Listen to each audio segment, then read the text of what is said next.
Assalamualaikum, halo everyone. Di video kali ini saya akan membahas mengenai pembelajaran menggunakan metode pendekatan saintifik. Happy watching. Ada beberapa poin yang akan saya bahas. Yang pertama yaitu pengertian pendekatan saintifik. Yang kedua yaitu ranah pembelajaran menggunakan metode pendekatan saintifik. Yang ketiga yaitu langkah pembelajaran menggunakan metode pendekatan saintifik. Dan yang keempat yaitu kriteria dalam menggunakan pendekatan saintifik. Oke, yang pertama kita bahas mengenai pengertian. Apa sih pendekatan saintifik itu? Pendekatan saintifik atau disebut juga pendekatan ilmiah artinya konsep dasar yang menginspirasi atau melatar belakangi perumusan metode mengajar dengan menerapkan karakteristik yang ilmiah. Pendekatan pembelajaran ilmiah atau scientific teaching merupakan bagian dari pendekatan pedagogis pada pelaksanaan pembelajaran dalam kelas yang melandasi penerapan metode ilmiah.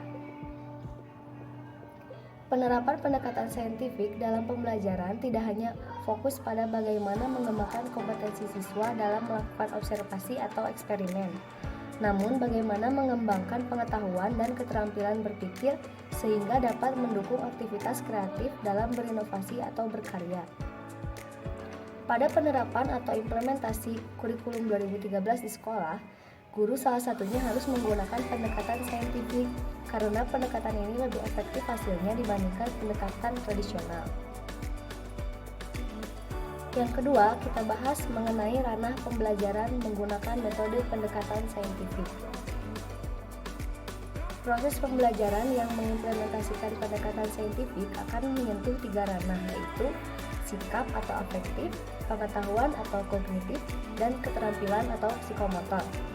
Dengan proses pembelajaran yang demikian, maka diharapkan hasil belajar melahirkan peserta didik yang produktif, kreatif, inovatif, dan afektif melalui penguatan sikap, keterampilan, dan pengetahuan yang terintegrasi.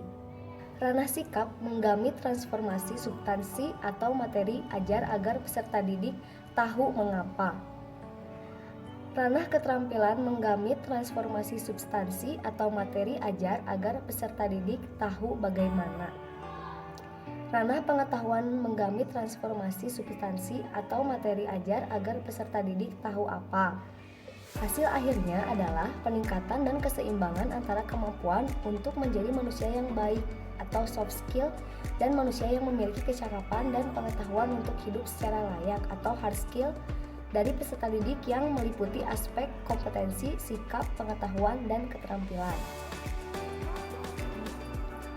Yang ketiga, kita bahas mengenai langkah pembelajaran dalam menggunakan metode pendekatan saintifik.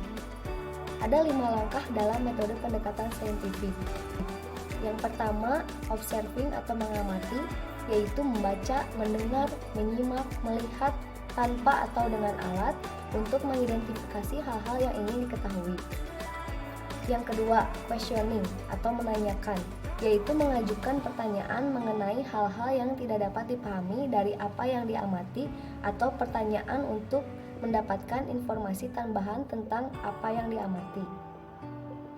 Yang ketiga, experimenting atau mencoba, yaitu melakukan eksperimen, membaca sumber lain dan buku teks, mengamati objek atau kejadian dan aktivitas.